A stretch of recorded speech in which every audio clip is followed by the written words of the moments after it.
Shabbat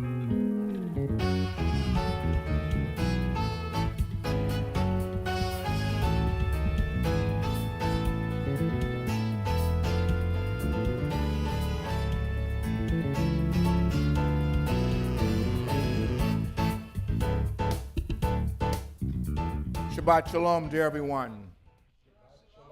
I'm Rabbi Robert B. Holman Jr. This is First Tabernacle Fellowship in Yahweh's Exiled Empire. We gather today at the request of the Most High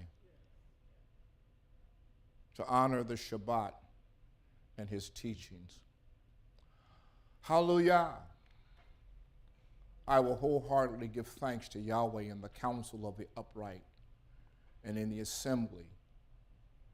Most High El, we thank you and we give you praise and we give you honor for everything that you have done for us. You have protected us.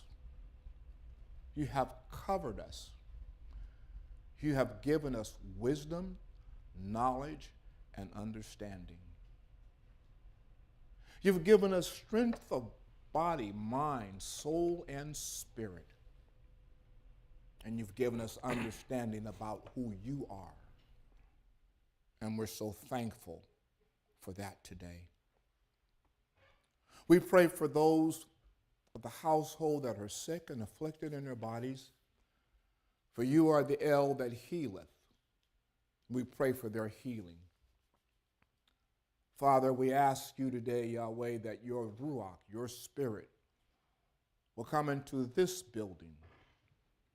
Allow the anointing to fall upon the worship, upon the teacher that's going to teach today. Open our ears that we might hear, our eyes that we might see, and give us the understanding that we need for this day and this time. Most High, we say to you, Amen.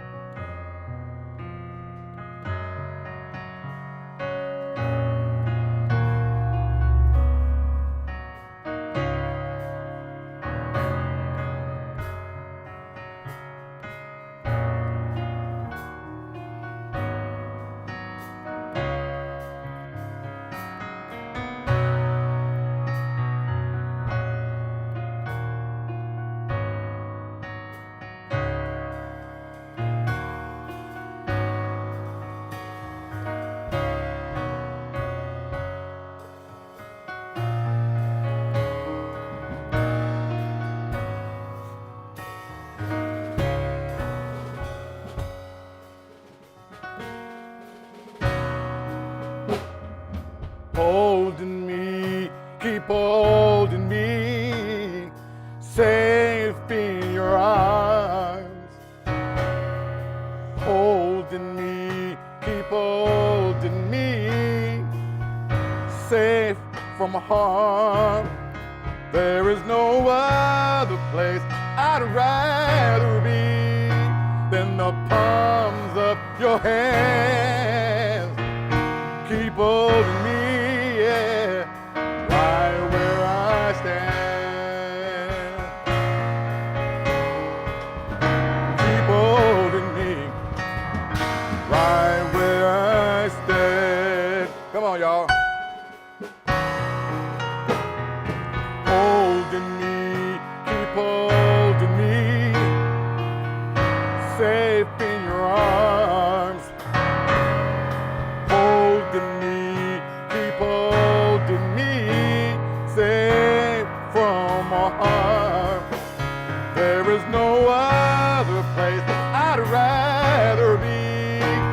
The palms of your hand, keep holding me, yeah, right where I stand.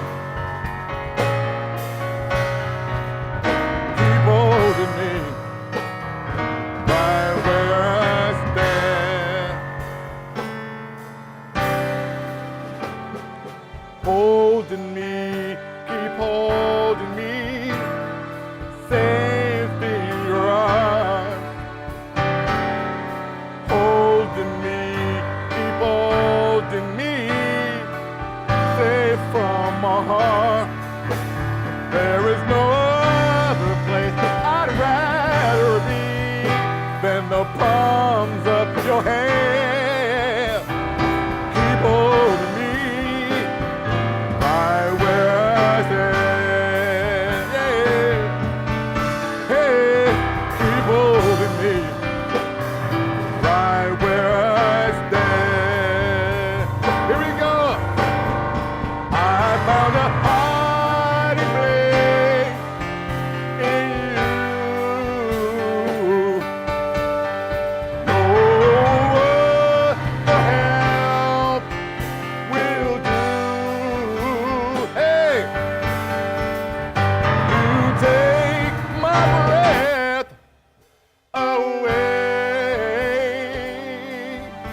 So here's where I stand.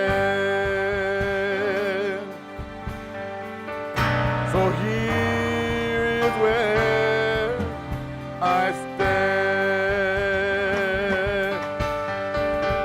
So here is where I stand. So here is where I stand.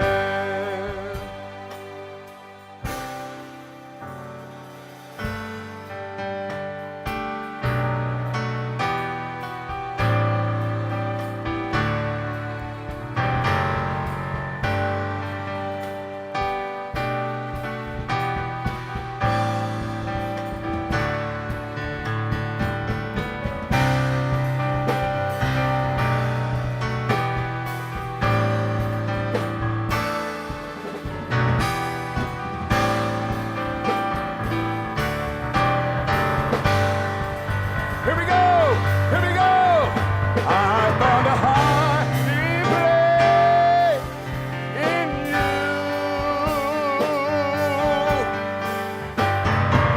The world of help will do. Hey, you take my breath, hey, away. Yeah. So here is where I stand. So here is where I stand. So here is where I stand. So here is where I stand. Yeah.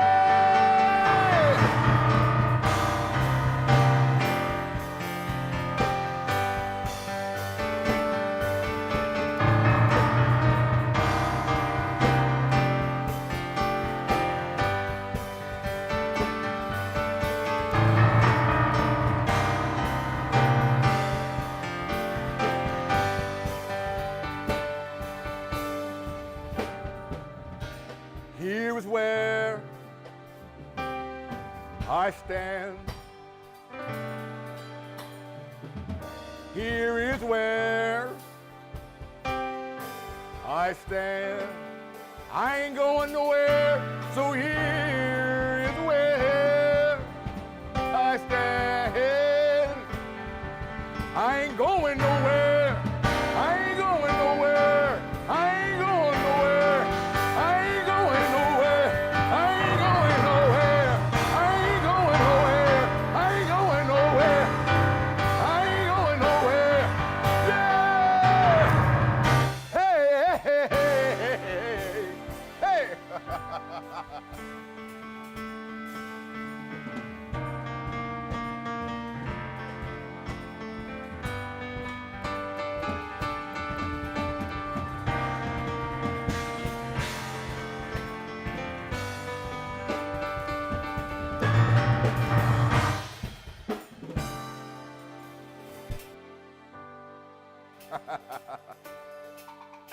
So here is where I stand.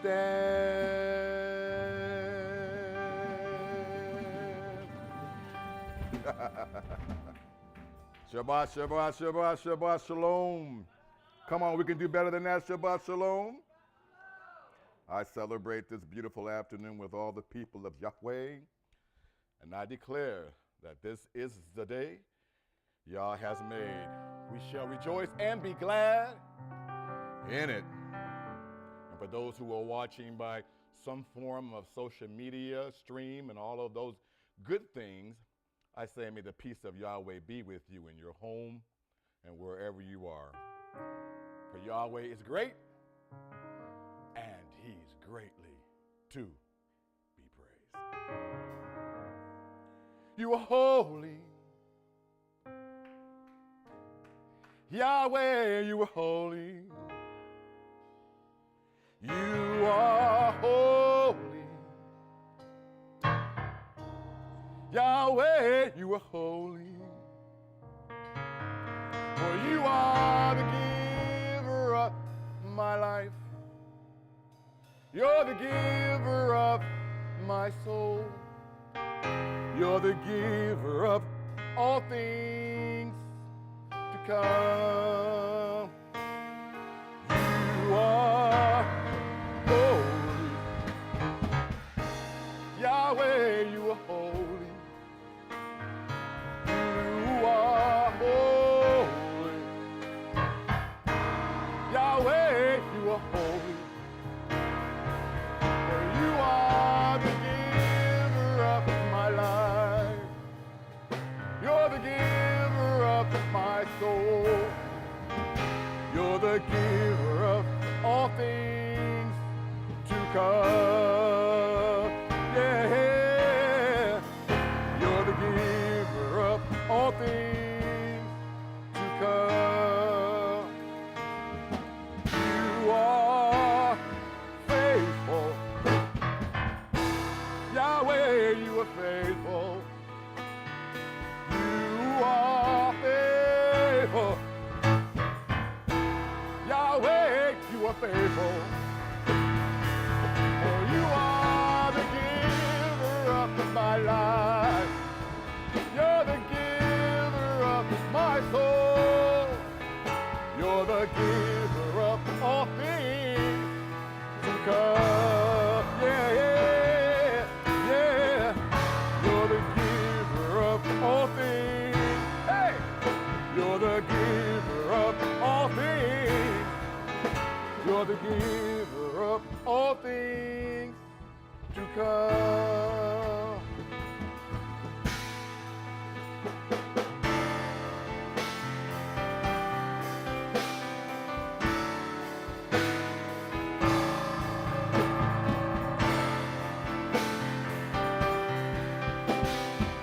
Come on, let all the earth proclaim.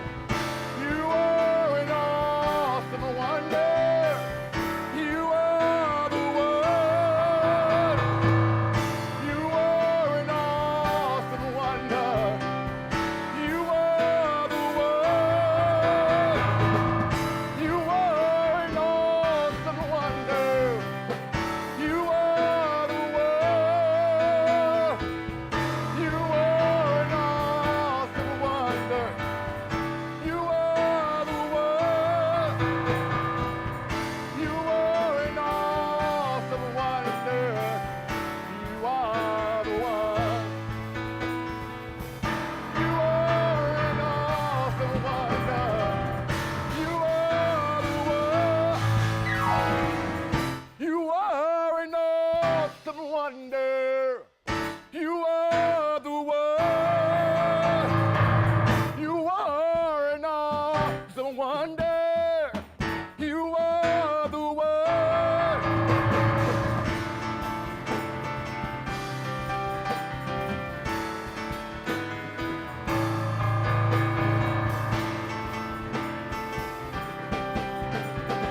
Hey, hey, hey, hey.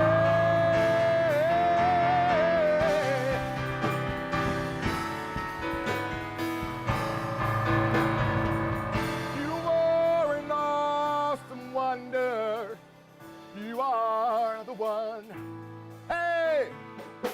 You are an awesome wonder. You are the one. You are an awesome wonder. You are the one.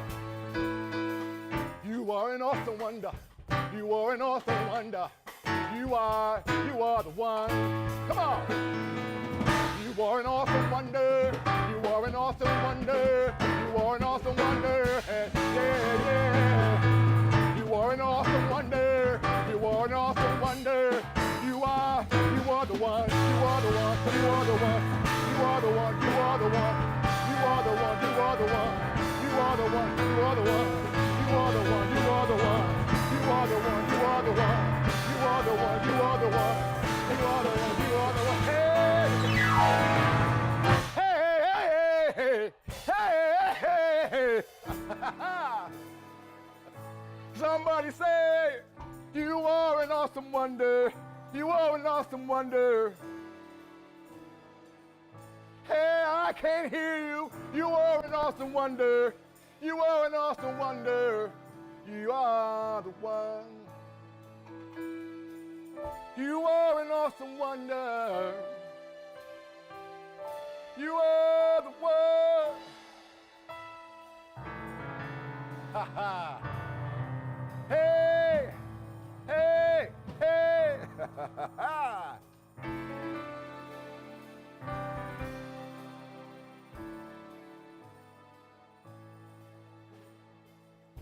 You are an awesome wonder. You are the one. You are able. I didn't forget. Yahweh, you are able. I know I got a witness. You are able. Yahweh, you are able.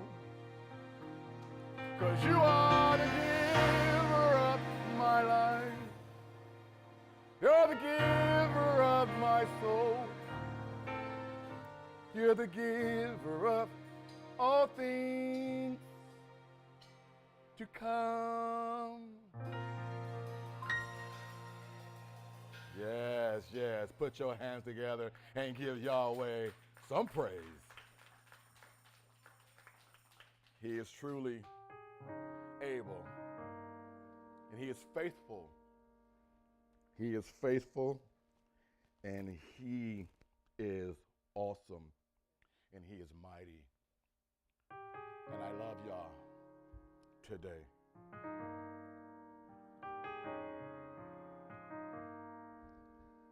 Let this be a song of worship. Let this be a song of praise. Let my heart rejoice in knowing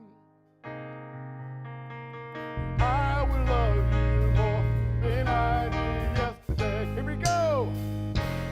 Let this be a song of worship. Hey! Let this be a song of praise. Let my heart rejoice in knowing, hey! I will love you more than I did yesterday.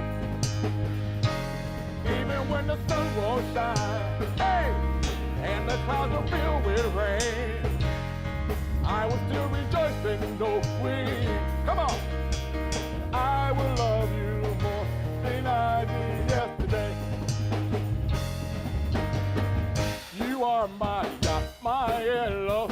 Let me hear you say, I love you more today. You are my peace. You are my joy. Let me hear you say, I love you more today. You are my Elohim. Come on. I love you more today. You are my peace. You are my joy. Hey, I love you more today. Today, today, today. I love you. I love you more today. Today, today. I love you. I love you more today. Today, today. I love you. I love you more today. Today, today. Come on. Here we go. Let this be a song of worship. Let this be a song of praise. Let my heart rejoice in knowing, come on, I will love you more than I did yesterday. Even when the sun won't shine and the clouds are filled with rain, I will celebrate in knowing, come on, I will love you more than I did yesterday. You are my hello. Come on. I love you more today. You are my peace. You are my joy. Hey, I love you more today. You are my Elohim. Hear me. I love you more today. You are my peace. You are my joy. Yeah. Today, today, I love you. I love you more today. Today, today, I love you.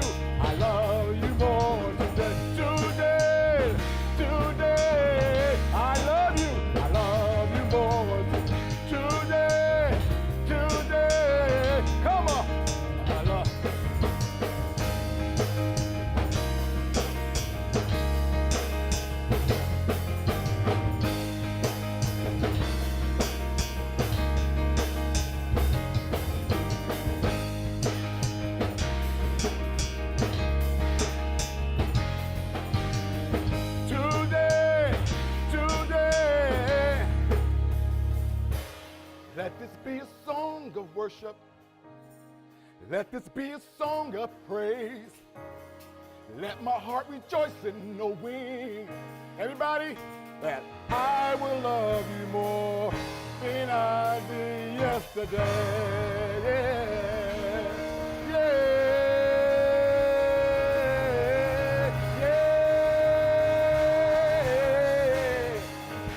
yeah. Shalom.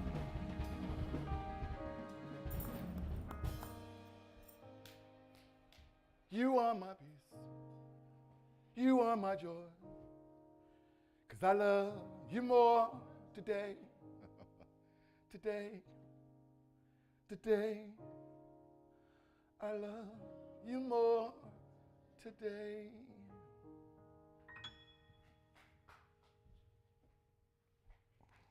Being in a place and having the opportunity to know and love the Creator of all things. The religious world doesn't quite get it, and I understand that.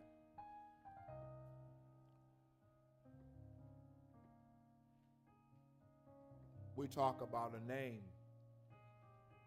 that is truly above every name. If I look at the Greek text says that the Son cannot be greater than his master. So if he were, then the Father's name would supersede his name. The greatest name on earth and in the universe is Yahweh. You and I have to, it's imperative that we learn to understand and walk in the fear of the Most High El. When I talk about fear, I'm not, well, yeah, you need to be afraid. There needs to be reverence, but there also needs to be the respect of knowing that if the Most High said something, you got to know it's true. If the Most High said, I will, you got to know that I will is going to happen. And I want to say to all of the Hebrew people everywhere,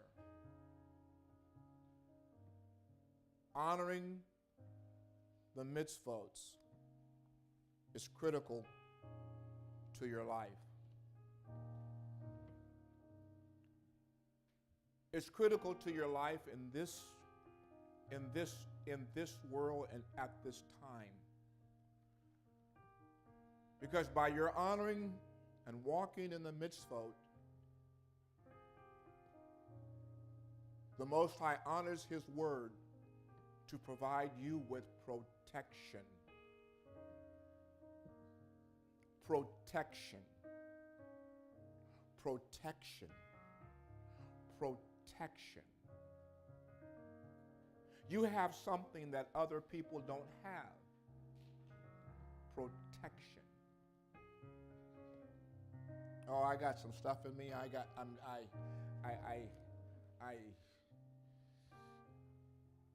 be back in a week or so.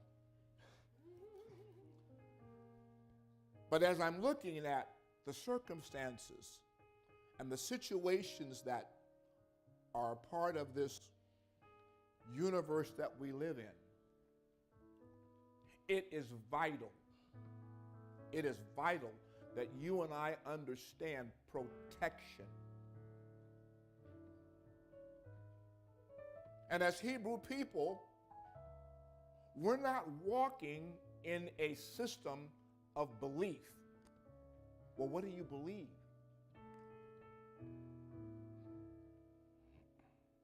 I'm not walking in a system of belief anymore. I'm walking in a system of I know. I know the Most High. I know that He hears me when I talk to Him. I know that He honors my request when I make a request to Him. I'm not believing, well, you need to believe. No, I don't need to believe. I need to know. Different.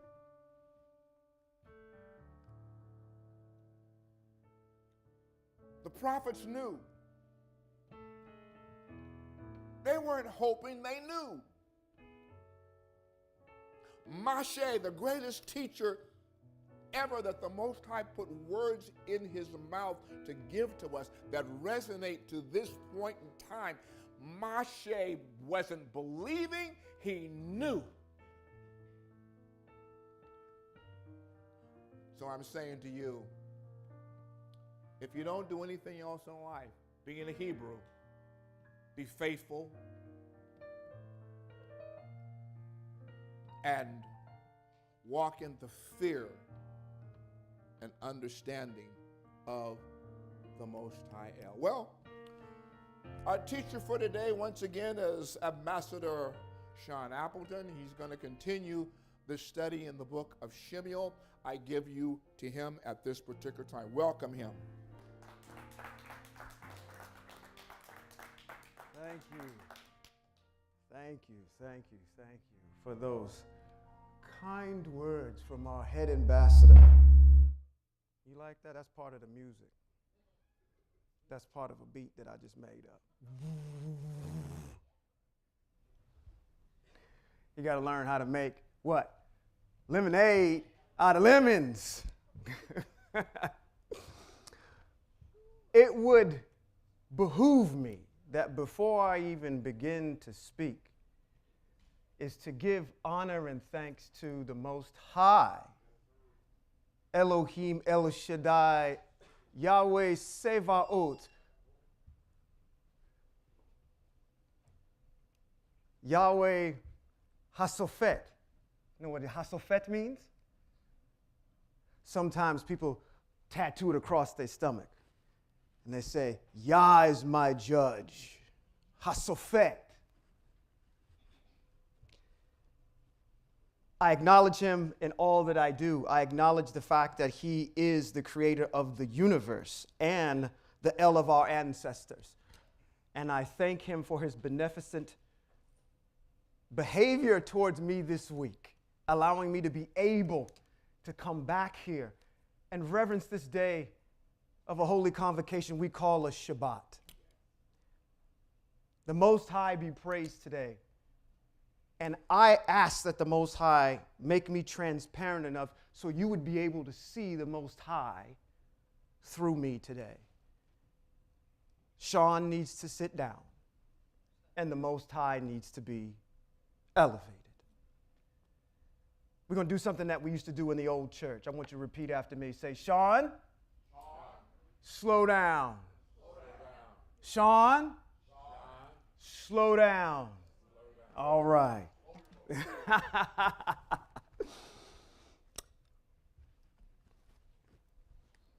I'm going to give that a second. This is part of me slowing down, me going ahead and taking water and drinking a little bit.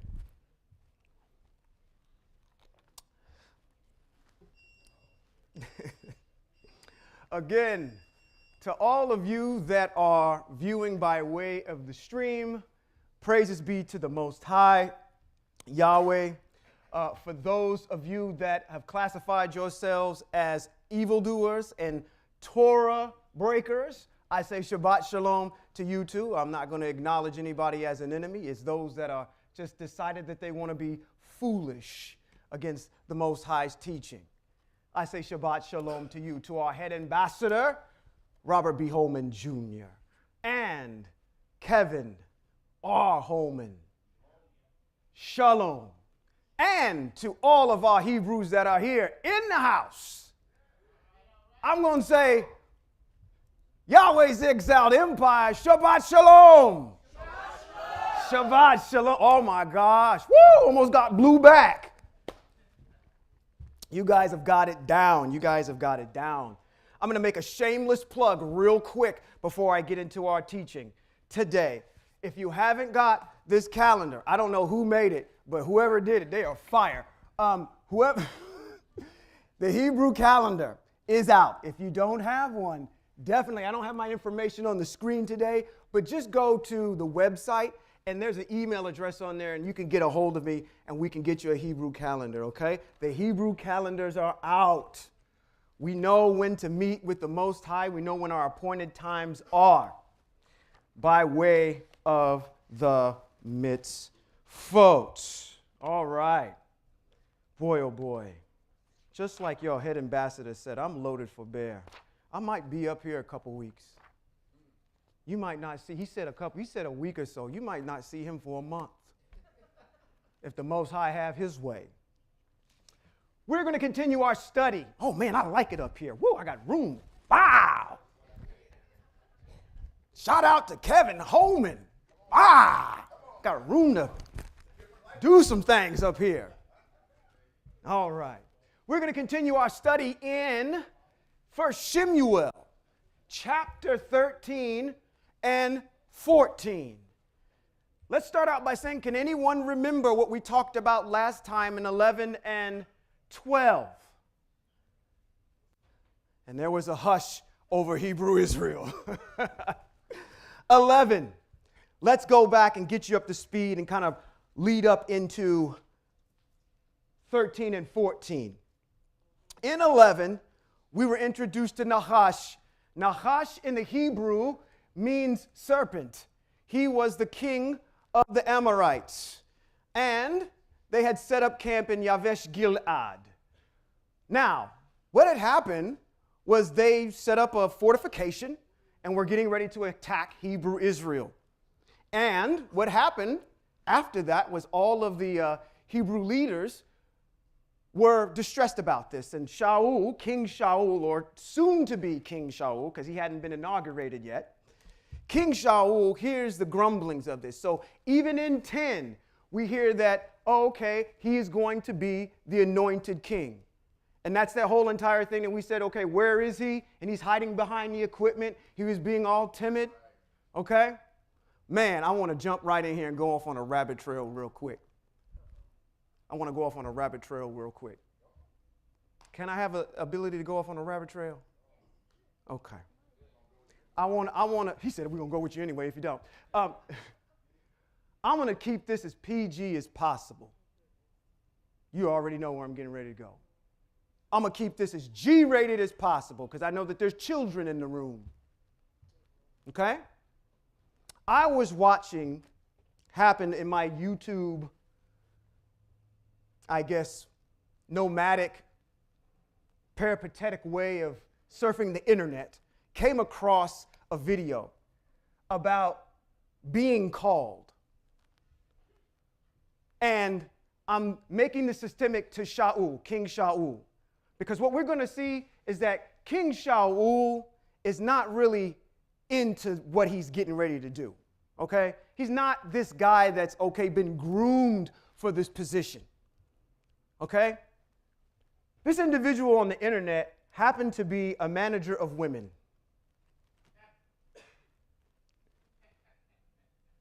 And this manager of women said, one of my clients came to me, or one of my understudies came to me and said, see, look at all the bounty I've brought you. I went out, I worked, and I brought you all of this bounty. Aren't you happy? We got money, and we're making money. Some of you older folks know what I'm talking about already, don't you? You don't? Oh, okay, I know you do in the back. Some of you may know. Okay. Bishop Don Juan is one of them. Okay, now that should bring your mind to where I'm going. He says, hey, aren't you happy with all of the bounty that I've given you? He said, why would I be happy about the bounty that you've brought in here? Why would that make me happy? He said, well, that's what it's about, right? It's about money. He said, no. You've absolutely got it all wrong. Has nothing to do with money. Has everything to do with gain. See, you can't get focused on the end product, which is, in this particular instance, is money. See, because if you know game and you up on game and you're doing game at its highest level, then money is a byproduct of your ability to do game at its highest level. Do you think Kobe Bryant or Michael Jordan focused on money? They focused on the game. Tiger Woods and all these individuals that are athletes, those individuals that are at the top of their game, focus on what they're doing, not on the end result. I focus on executing mitzvot because I'm not focused on blessings. Blessings are going to come because of this. While you're over here talking about, I want blessing, blessing, blessing, blessing, blessing, but you're not talking about game, mitzvot. You understand? The higher your level of understanding where we are in mitzvot, those blessings come with it. You are focused on the wrong thing. The reason I'm tying this into King Shaul, because his heart wasn't in game. It wasn't in game at all. Okay? So, they cried out.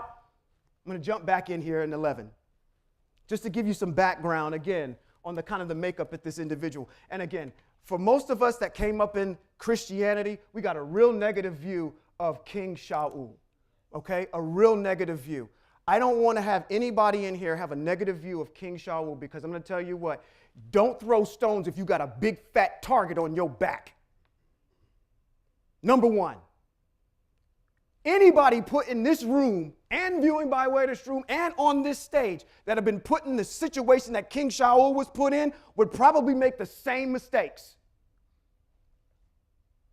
The difference between King Shaul, which I'm going to get into, and King David is the intent of the heart. See, David had his mind on game. Shaul didn't. He was muddling his way through. So back again in chapter 11, what we see is the leaders coming to Shaul as he hears this, and he says, what's this outcry? We've got these Amorites that have posted up. He rallies 300,000 men together, and they defeat the Amorites, kind of showing his pedigree that he can defend the borders of Hebrew Israel. At the end of 11, verse 15 is very pivotal, because it talks about after they were done, they went to Gilgal to inaugurate him. This is an extra credit question. Why is Gilgal significant? Can anybody remember anything about Gilgal?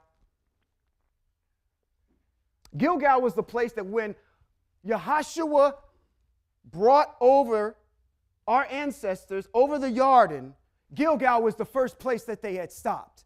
Built an altar there, circumcised before they had to do the Passover or the Pesach.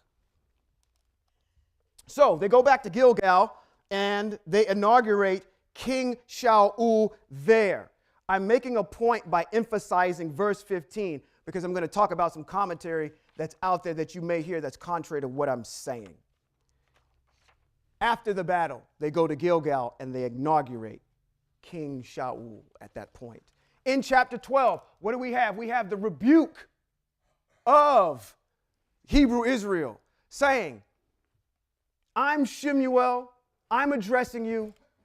Have I done anything that has been irrespective or, what's the word of eloquence here, that has been diametrically opposed to anything that's in text or anything that's written about my position as a judge? Have I done anything to violate it? Have I bribed you? Have I shortchanged you in any type of way? Why is he doing that? Because he's trying to establish you have another authority over here that could sit there and give me, say, hey, listen, let this be a witness, the king and the Most High, that I haven't done any of these things.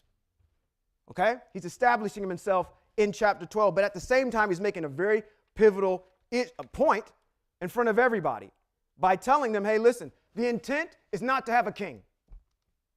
Now, I'm probably going to get my hand slapped for saying this. I know we love King David. and I'm getting ready to lay him out. Next time I get up here, I'm going to introduce you to him. But let's be clear. Most High never intended for Hebrew Israel to have a king. Okay? Whether that be Shaul, whether that be King David, whether that being Josiah, Hezekiah, any of them was not designed for it. The intent of the mitzvot is to say, hey, listen, I don't want to do this, but if you insist on having one, then I'm going to pick it. And this is the thing that I'm starting to learn more and more about as I go through Shaul, is that just because I picked it don't mean that that was the best thing. Well, maybe it was the best thing for you at the time, which means that you needed to be taught a lesson, that this is not what I really intended. So I'm going to give you an example of what bad looks like. So when we progress forward, if you still want one, I'll give you one after one of my own heart, but I want to give you this trial period to understand what a king is going to do to you and the empire. Okay? So just because you look at the mitzvot and they say we wanted a king, that's never anything good. And Shemuel is very adamant in this text saying it is not what the Most High intended. That's all that's in 12. All right? He ends with something very interesting in 12. Not really interesting, but he affirms something. He says, listen, if Hebrew Israel and its king follow the mitzvot, then things will go well with you. All right? So the king is not exempt or higher than the mitzvot. Is that clear as mud? All right. Chapter 13 and 14, we have finally arrived. In our Hebrew study, as I walk over here, Vanna White. First Shemuel, you guys know about that. What was that one? That was on, what was that show? That was, wasn't Pat Sajak, was that? Wheel of Fortune? I'm dating myself. Duke Boys, He-Man. Okay, never mind. First Shemuel chapter 13. We're going to find about King Shaul assembles.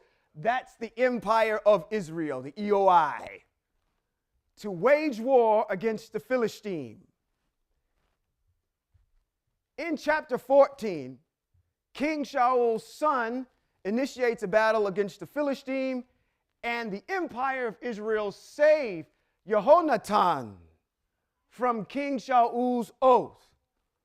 It is my honor today to be able to stand before you and introduce yet another character to the story, because we know about Shemuel, we know about Shaul, and now we're going to find out about your ancestor, Yehotanan.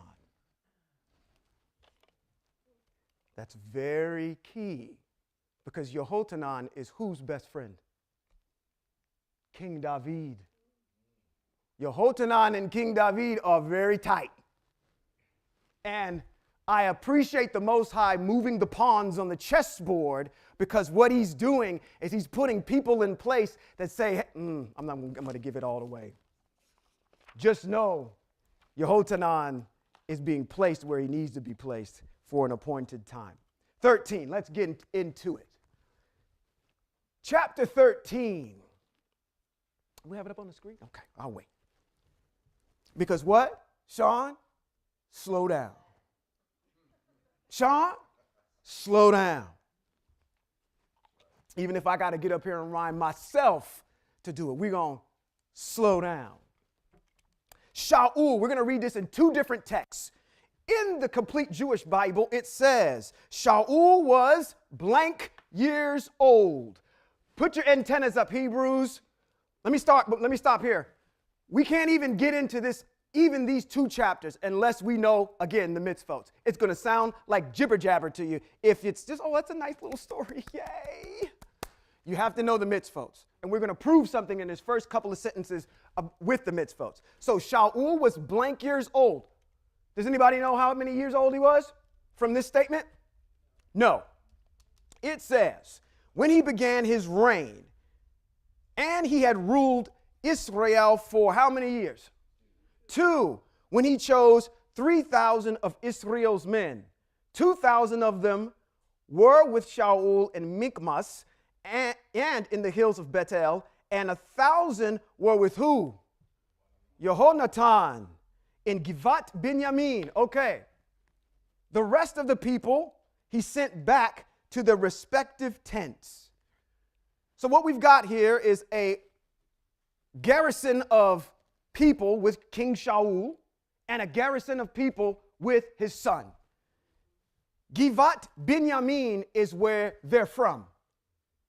Remember, Shaul is from the tribe of Benjamin. We already got a problem with that already because the king, the scepter shall not depart from the house of Yehuda.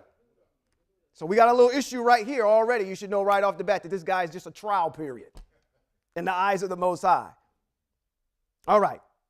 Let's read this in the NIV. All right. You're going to see something very interesting in the NIV because the NIV is going to spell out something that we're going to have to dispel. While we're transitioning there, I want to make sure you understand that you're careful about which translations you're reading.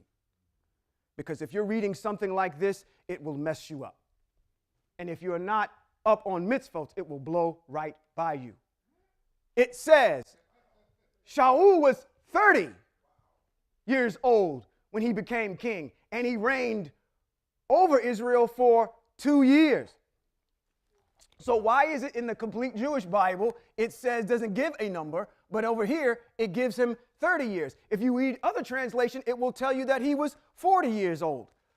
I want to ask all you Hebrews, because in this, our text, it doesn't give his age. So what we got to assume is what his minimum age was when he started his reign. And how do you do that? By the mitzvot. How do we figure out how old his reign, how old he was, his minimum age, thereabouts, not the exact number, but how old he had to be in order to assume the throne? Here it says 30. I'm saying that's hogwash. For all of you that are using the NIV that are following me today, you need to rip that out because I'm going to prove to you by the mitzvot that that's an erroneous statement. And you need to watch your translations. I told you there was an ancestor today that we're going to talk about. His name was Yehonatan. And he was what? He had how many men? 1,000 men at his disposal. That means he was a military man. What is the mitzvah on how old you need to be to do military service? 20. Let's go there. It's in Bamidbar, chapter 1, verse 44 through 45.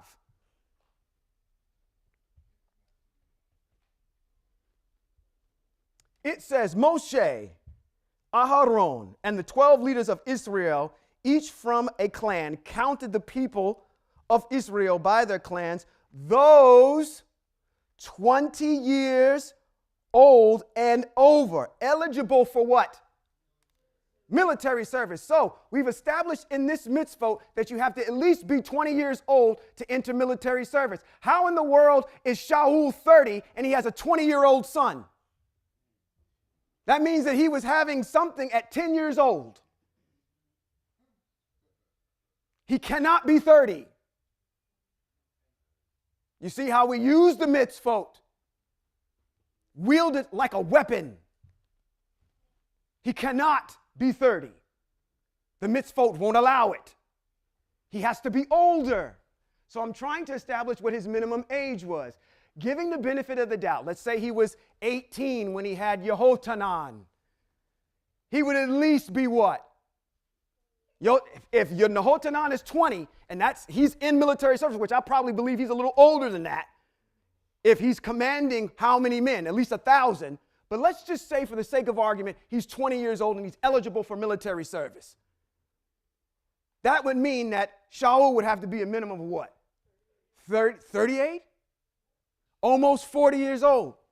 I would contend that if you were to see Shaul today, he'd be my age. To give you a picture. Now, I know I look 12. But Shaul is in his 40s. I'm 46. Well, will be 46 in a couple weeks. So, thereabouts. This is a young man. He's not 30. Okay? So, watch what you're reading. I wanted to make sure that, again, you got to have these mitzvos down in order to disseminate everything you're being told. Okay? Let's go on. Matter of fact, we find out about Yehotanan, and one of the questions, I'm going to go back to chapter 13, and Yehotanan is one of, again, King Shaul's sons. Now, I said sons, plural. Does anybody know how many kids King Shaul actually has? It never says anything about this, but you actually find out at the end of this chapter. You find out about a couple of them. He has at least 7 boys and 2 girls. And he's got a wife, and he's got a second wife. So he's got multiple wives, and he's got at least 9 kids. You've got that look of disbelief. Let me take you to every place that I found it. We're going to be going here today. I forgot to put that up there, so please forgive me. First place we're going to go to establish this is in the same chapter, which is in 14. 1 Samuel chapter 14, verse 49 through 51 reads, the sons of Shaul were who? Yehotanan, Yishvi. I like this one too. Malikshua. While the names of his 2 daughters were these. The name of the older was Merav, and the younger, Michal. Shaul's wife was named, I'm going to get this right, Anichnoam. Yes. And the daughter of Achmatz. Yeah. The commander of his army was named Abner, the son of Ner, Shaul's uncle. His commander of his army was his cousin. Kish was the father of Shaul, and Ner, the father of Abner, was the son of Aviel. That's the first place we find out about a couple of his children. The second place we'll find out about is in 2 Samuel chapter 21, verses 8 through 9. That reads, the king took 2 sons of Ritzpah. There's the daughter of Ayah. There's his other wife, Ritzpah, whom she bore to Shaul, Armani, and Mitzvit Oshet. And the 5 sons of Michal, the daughter of Shaul, whom she bore to Adriel, the son, these names. It's like reading a roll call at the school in the morning where my child goes to school. Kawisha Bond. Brazilii and Mechel Lati. Woo! Excuse me. And handed them over to, this is a person that knows how to read Hebrew, y'all. And handed them over to the Givaonim and hanged them and killed them before Yahweh. So we find out about a couple more. Another place is in 2 Samuel 2 and 8. And the third place, I'm not going to go read these for the sake of time. You can go read these for yourselves. And in 1 Chronicles chapter 8 and 33. Throughout all of those places that I just gave you, you'll find out that he has anywhere from 9 to 10 kids with the 2 daughters inserted in there. So he's got quite a few boys. Something that just never has come out, because what do you get introduced to? There was this, what? We played the Build-A-Man. This tall, handsome, looks like Kevin, tall, handsome guy, head and shoulders above everybody, and he's out finding donkeys, but you don't know that he has a family, okay? So this is backtracking into it. So we're rushing into Shaul, but now we're taking some time to learn about his backstory a little bit, kind of like a prequel. All right, let's jump back into text. Let's get over. Can you believe we only got the first 3 in chapter number 13? That's why we said, Sean, slow down. Yonatan. Oh, I'll wait for you. We want to get out of that one. We don't want the NIV. Let's go back. Complete. CJB. Verse 3. Thank you. I'm gonna give you your flowers now. Thank you. You've been following me and you've been doing an excellent job. She doesn't get enough credit. Jehoiakim assassinated the governor of the Philistine in Gibeah. Who assassinated the Philistine governor? Who? Who? Very good. The Philistine heard of it, so Shaul had the shofar sounded throughout the land, saying, let the Hebrews hear. The Hebrews. Well, stop. See, wait a minute. If you've ever seen the podcast, we are all such one accord with each other that he's back there stealing my thunder before I even get to it.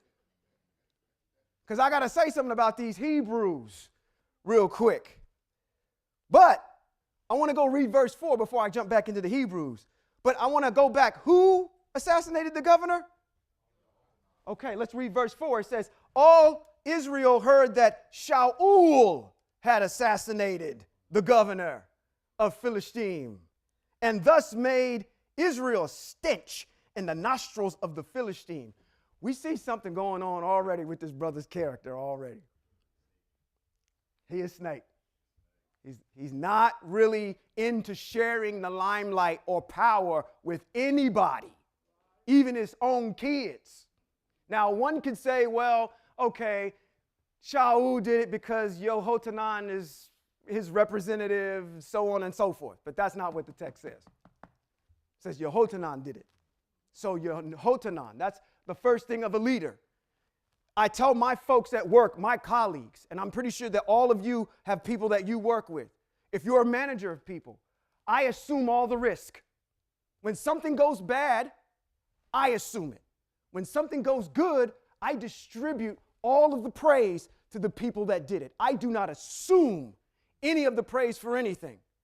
If we have a successful project where we make millions of dollars, where I work at, the first email that I will send out to my CEO and CFO is see how good all of the people that you put on staff did on this project. This person did this person did that made this project such a success. That's a leader. This is not. You don't assume someone else's success and make it as your own. All right? Let's go back to this Hebrew thing that the rug was just pulled out of me. I want to talk about this word Hebrew for a second, okay? Because as part of my study, I have to read some of this in the vernacular that it was written in, which is the Hebrew text. And when you run across this text in Hebrew, do you realize that it doesn't actually say Hebrew at all? Hebrew is the English depiction of another word. Ibri. Stop it. Ibri. Who is that connected to? That's connected to a person named Eber. When you look in the Torah scroll and it's spelled Ayin Bet Resh. In Bereshit, chapter number 10, it says Eber. And every time you see the word Hebrew written in the Masoretic text, it is written Ibrir, which goes back to your ancestor. Eber, who is the father of Shem, who is the father of Abraham. The word Hebrew, the word Ibrir means people who have traveled. So, why does that make sense? Because when they say Abraham the Ibrir, that means it's saying Abraham the Ibrir, he came from Ur of the Chaldeans. People that have transversed a long way. It's a descriptor of what you are, what your ancestor did. They traveled and transversed a long way. So if I'm going to address you, I'm going to address you as Ibrir, Ha-Ibrir, because that gives you a stronger connection to your ancestor. Now we're going to elevate. We ain't going to do this Hebrew thing. Ha-Ibrir. It connects you all the way back. It gives you a genealogy to tie you to. Because just saying Hebrew doesn't mean anything to anybody. But then you can give them the teaching that says, hey, listen, it's written of me in the text. Okay? And as we all know, We came from a very mighty long way. They put us on them ships. And okay, anyway, brought you to a land that was, okay. People, that's your character. People who have traveled a long way. 4, all Israel heard that Shaul had assassinated the governor of his Philistine. We know that that's not true. And thus made Israel a stench in the nostrils of the Philistine. So the people rallied behind Shaul in Gilgal. And I talked about Gilgal. Yahshua came over. That's where they had the circumcision and the Passover. First place they landed. Wow. Verse 5. The Philistine assembled themselves together to make war against Israel. What are they trying to do? Make war. Right? War. War is afoot. Asriel, 30,000 chariots, 6,000 horsemen, and an army as large as the number of sand grains on the seashore. They came up and pitched camp in Michmas, east of Bet Aven. Put yourself in these people's position, okay? If I told you right now, all you Hebrews, let's mount up, let's go back and take our land.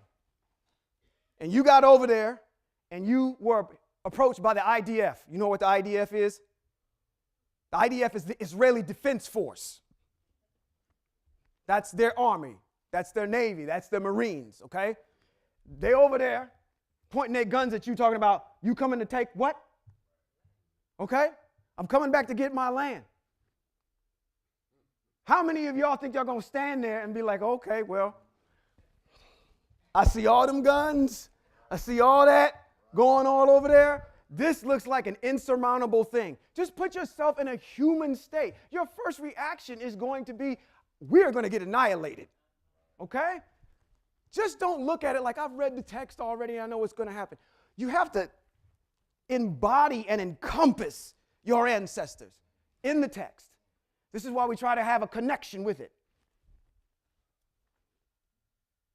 6, the men of Israel saw that their options were limited and that the people felt so hard pressed that they were hiding themselves in caves, thickets, crevices, watchtowers, and cisterns. That's some mighty fear. I'm going to jump in a well. That's a cistern. I'm going to jump in a well. Go hide in a watchtower somewhere. You're going to hit the mattresses. Okay? While some of the Hebrews crossed the Jordan to the territory of Gad and Gilead, but Shaul was still in Gilgal, where all the people were eager to follow him. He waited 7 days as who? Shemuel had instructed. Who instructed it? Shemuel, very good. But Shemuel didn't come to Gilgal, so the army began to drift away from him. We are getting ready to see Shaul start making some very human mistakes here and not abiding by the Most High's mitzvot. All right? I want to make an observation here. When we get to it, if you can remember it, there is a reason why these people are going into caves and thickets and cisterns. There's a reason for it. And the Most High is orchestrating this. All right? It's going to come up later on. Bing, bing, bing, bing, bing, bing, bing, bing, bing, bing, bing, bing, bing. Okay? Think about that. Shaul said, bring me a burnt offering and peace offering. So he sees everybody leaving. They're leaving him. This is going to be a Hebrew question. Your mitzvot is going to pop out, so I'm going to need everybody to pay attention. Bring me the burnt offering and peace offerings. This is a word problem. And he offered the burnt offering. As soon as he finished sacrificing the burnt offering, there Shemuel, he had come. And Shaul went out to meet and greet him.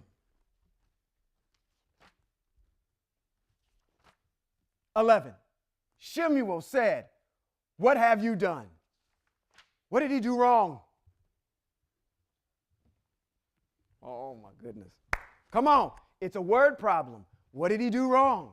Why is Shemuel responding to him like he did. He just saw all of his army leave.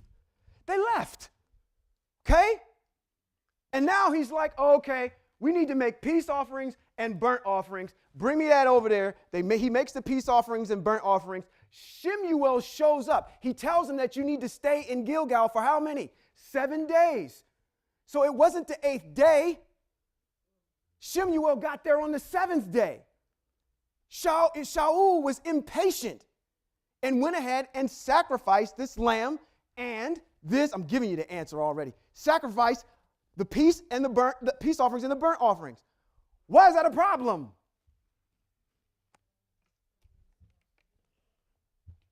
Yeah, but why? Thank you. Only the priest is supposed to offer the sacrifice. So, what is he doing? He is getting impatient. He's overstepping his bounds already. In order for us to even understand the rest of this, we're going to take a sidebar. Okay? I got to read the entire chapter of Devarim 20. It is all your mitzvot on war. You cannot even begin to go through the rest of this unless you know what's in that chapter. Because everything that Shemuel is going to talk about, everything that violations that King Shaul is going to make are going to be in violations of the things that are here. In Devarim chapter 20, when we go out to war, there's a protocol for that. Right? You should know when Hebrew Israel goes out to war and it says they battled this person and they battled this nation and this other nation, there's a protocol that they follow. Let's get into it. Let's read Devarim chapter 20. And I'm going to go through it and be very mindful of what is in here. Chapter 20, it says, when you go out to fight your enemies and see horses, chariots, and force larger than yours, you are not to be afraid. So you're supposed to be cowering at the knees, right? No. Because Yahweh, your El, who brought you up from the land of Mitzrayim, is with you. When you are about to go into battle, the Kohen is to come forward and address the people. He's supposed to do what? So what do we got thus far? We're not supposed to be afraid, and the Kohen is supposed to come and address the people. All right, can we remember that? Good. 3, he should tell them, listen, all Israel, you are about to do battle against your enemies. Don't be faint-hearted or afraid. What did these individuals do in the chapter that I just read? They were climbing in cisterns and caverns and caves. All right? They were running away. Don't be faint-hearted or afraid. Don't be alarmed or frightened by them, because Yahweh your El is going to fight on your behalf against your enemies and give you victory. 5, when the officials will speak to the soldiers, they will say, is there a man here who has built a new house but hasn't dedicated it yet? He should go back home, otherwise he may die fighting and another man will dedicate it. So, you got a new house and you came to the front line to fight. Go home. 6, is there a man here who has planted a vineyard but hasn't made use of its fruit? He should go back home, otherwise he may die fighting and another man will use it. That's a property issue, real estate. If you got any of that, go home. Is there a man who is engaged to a woman? This is the one that we always use. Is if he's engaged to a woman but hasn't married her, he should go back home, otherwise he may die fighting and another man will marry her. King David. He's going to fall into that one. Okay. Which, let me stop for a second. I don't know. I'm going to get there.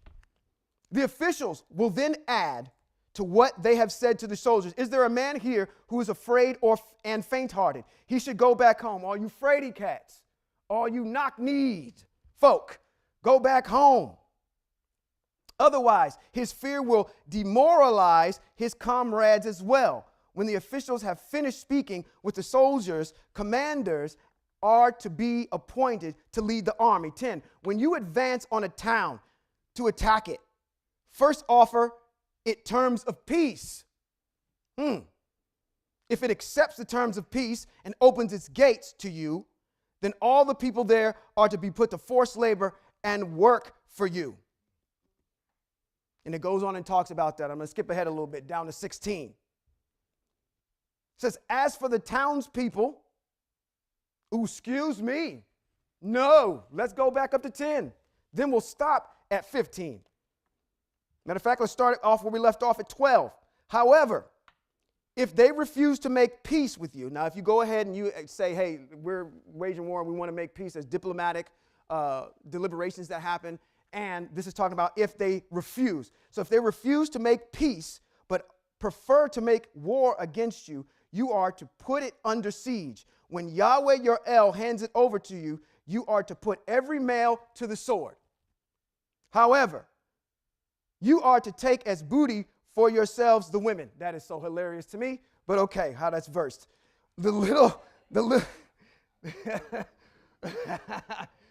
Oh, okay, I'm going to leave that one alone. The little ones, the livestock, and everything in the city, all its spoils. Yes, you will what? Feed. Wait a minute, what? Feed. What? Feed. That's going to come up again. You will feed on your enemy's spoil, which Yahweh your El has given you. This is what you are to do to all of the towns which you are at a great distance from, which are not the towns of these nations. Okay, so we've got our mitzvot on war.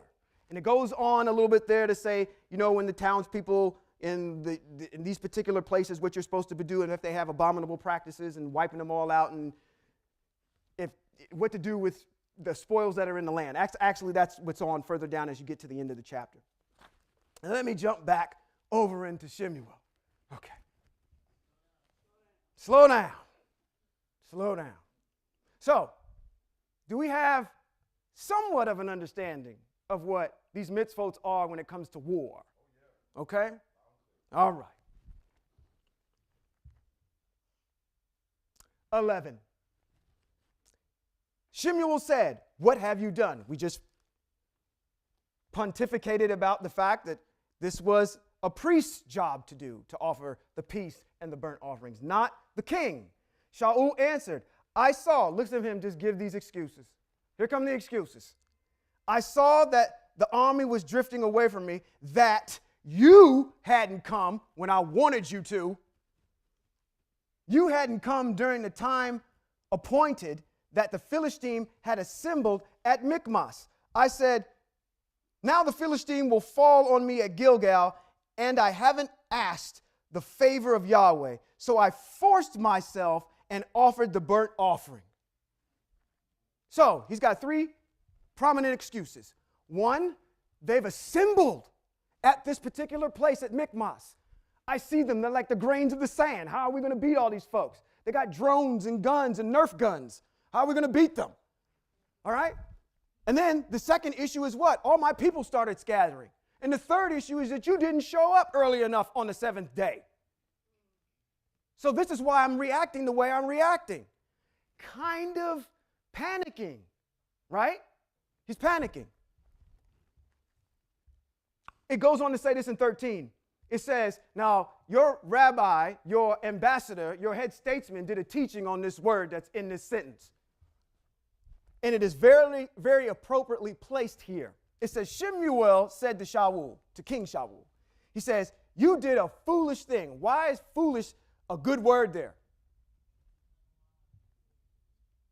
What is a fool? Come on, I want to see how many of y'all was listening. What's a fool? He's against Torah. Yeah, no. No. You got the answer. You didn't throw too much thunder today already. What is a fool? A fool is a person who knows Torah and premeditatedly decides to do differently. All right? So is that appropriately placed there when he says that, hey, Shemuel said to Shaul, you did a foolish thing because you know what the mitzvot is on war. You know that I have to offer the burnt offering. You did a foolish thing. You didn't observe the mitzvah of Yahweh, which he gave you. If you had, Yahweh would have set up your kingship over Israel forever. But as it is, your kingship will not be established. Yahweh has sought for himself a man after his own heart, and Yahweh has appointed him to be prince over his people, because you did not observe what Yahweh ordered you to do. Now, when I'm thinking about this and I'm looking at this, and again, we've pumped up David a lot, okay? We pumped him up a lot. Shaul just got the riot act read to him by the prophet. Shaul committed a violation of the mitzvot. Did David commit a violation of the mitzvot? Yes, he did. Did he break several of them? Yes, he did. So why is it on this offense, Shaul is out, but then I got somebody else that's after my own heart? And I just gave you the answer. Because it's what this man has been teaching you guys for a long time. It's this word that starts with an I. It's called intent. What's here?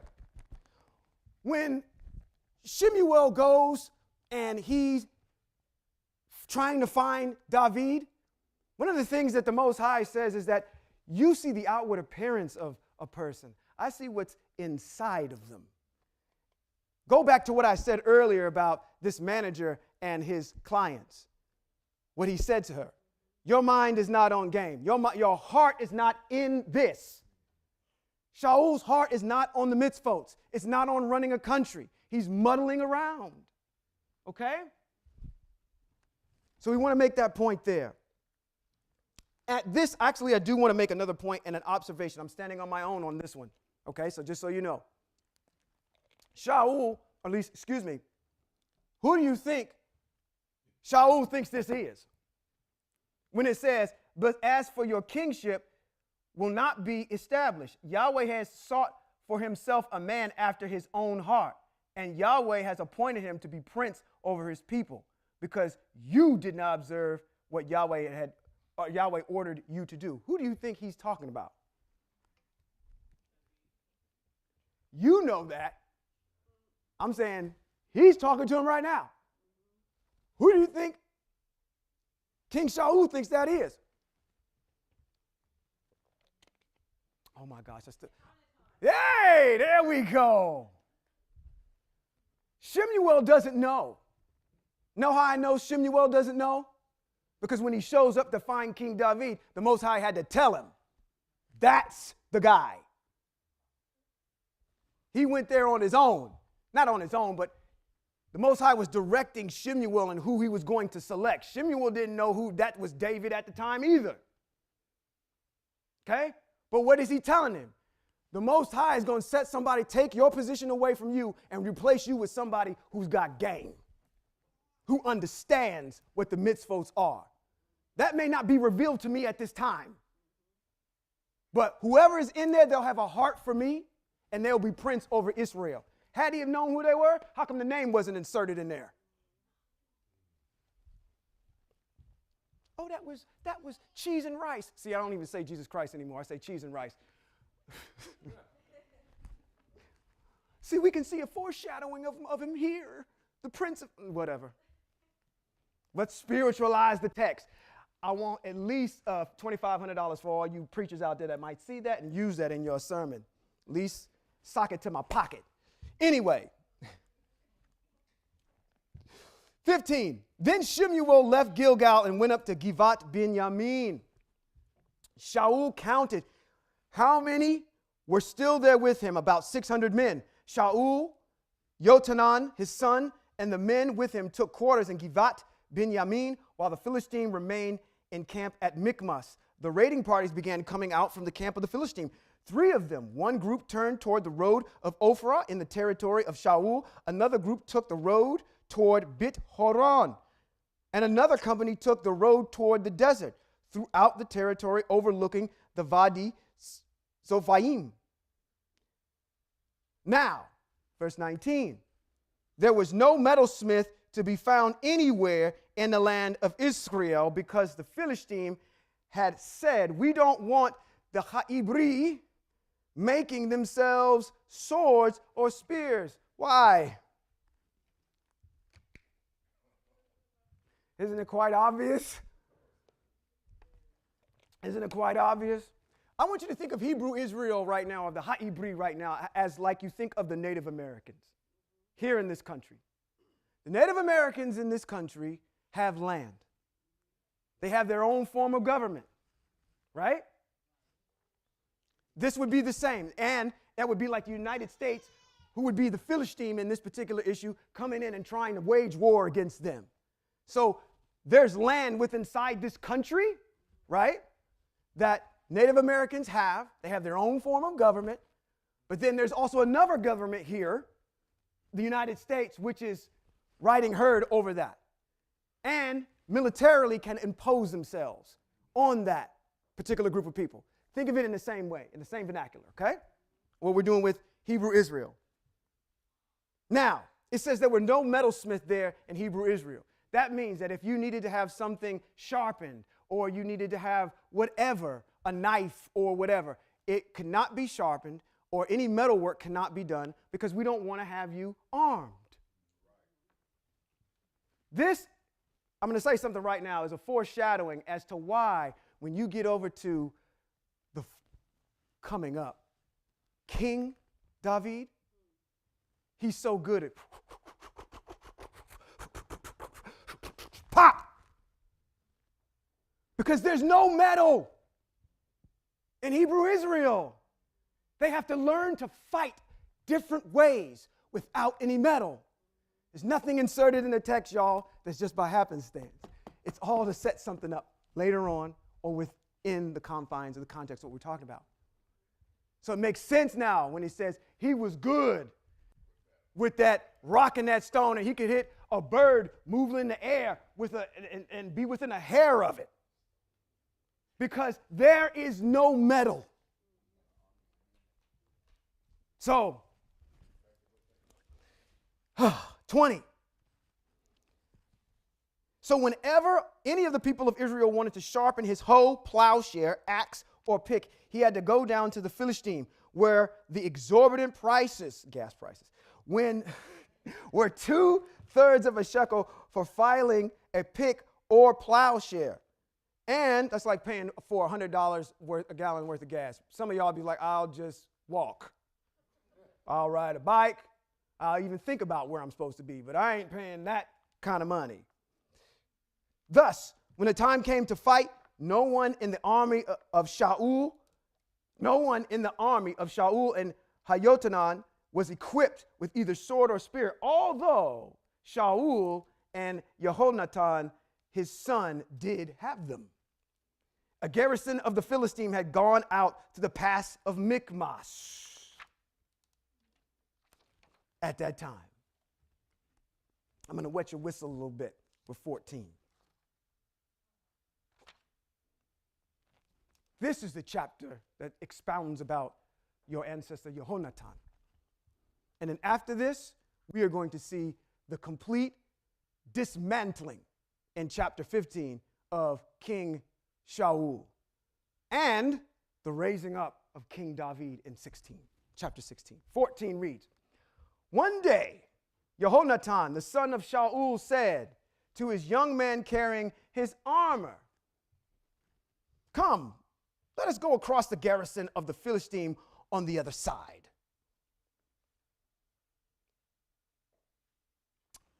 I have a question here in my notes.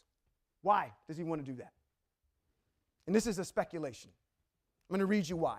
I wrote down here. I said, why does he suddenly decide that he wanted to cross to the Philistine side? Possibly a rivalry with his father, because he knew his father was not the best leader for the empire of Israel.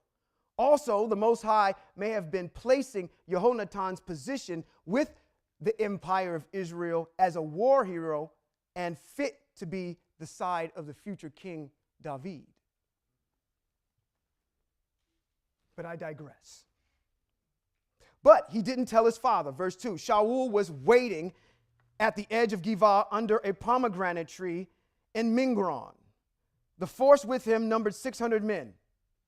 Achiah, the son Aktuv, Ichavad's brother, the son of Pinchas, the son of Eli, the Cohen of Yahweh in Shiloh, was carrying the ritual vest. You know what that is, right?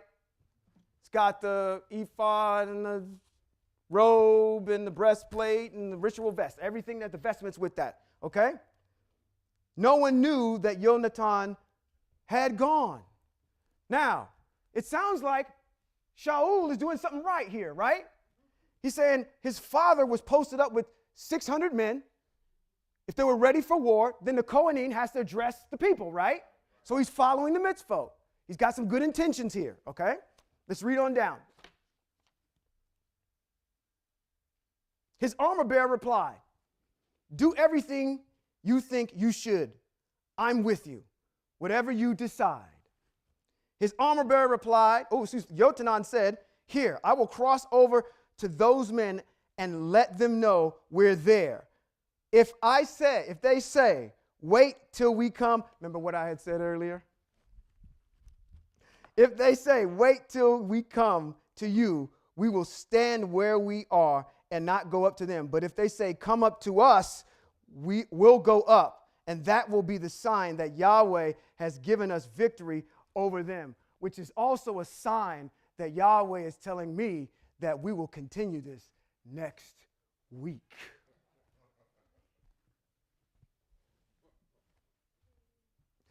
So, let me bless you so we can have discussions about 14 next week. Yivarekaka, Yahweh ve'yishmareka. Yair Yahweh panav eleka vihuneka, Yisa Yahweh panav eleka v'yasam leka shalom. Which simply means in the English, may Yahweh bless you and keep you. May Yahweh make his face to shine on you and show you his what? Favor. May Yahweh lift up his face towards all of you and give you shalom. I am Ambassador Sean Appleton. Shabbat shalom.